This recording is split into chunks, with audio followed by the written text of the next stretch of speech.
ATV news मध्ये आपले स्वागत आहे। आपण पाहत आहात आदिवासी न्यूज वार्ता मध्ये परिसरातील क्रीडा, शैक्षणिक, राजकीय व इतरही घडामोडी। आता पाहूयात सविस्तर वृत्त। आदिवासी न्यूज वार्तासाठी नंदकुमार तोटेवाड। शहरातील डीमार्ट रस्त्यावर शुक्रवारी मध्यरात्री 2 ग्रुप आमने सामने आल्यानं भीषण चकमक उडाली।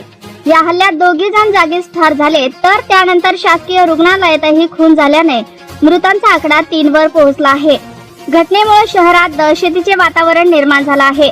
सदा ग्रुप आणि साईलाला ग्रुप यांच्यात अनेक वर्षापासून वैर असल्याची माहिती आहे।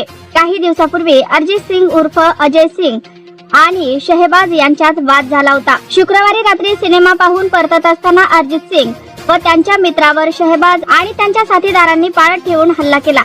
या हाणामारीत अरिजित सिंग आणि शहबाज दोघेही जागीच ठार झाले। अरिजित सिंग हा नुकताच पार पडलेल्या नांदेड महापालिका निवडणुकीतील उमेदवार होता। दरम्यान जखमींना विष्णुपुरी शासकीय रुग्णालयात दाखल केल्यानंतर अरिजितच्या भावानं रुग्णालयात घुसून अरबाजचा भुकसून खून केला।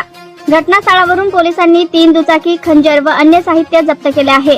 पोलीस अधीक्षक अविनाश कुमार यांनी घटनास्थळी भेट देत पाहणी केली असून भाग्यनगर पोलीस ठाणे स्थानिक गुन्हे शाखा, फॉरेन्सिक व श्वान पथक तपास करत आहेत।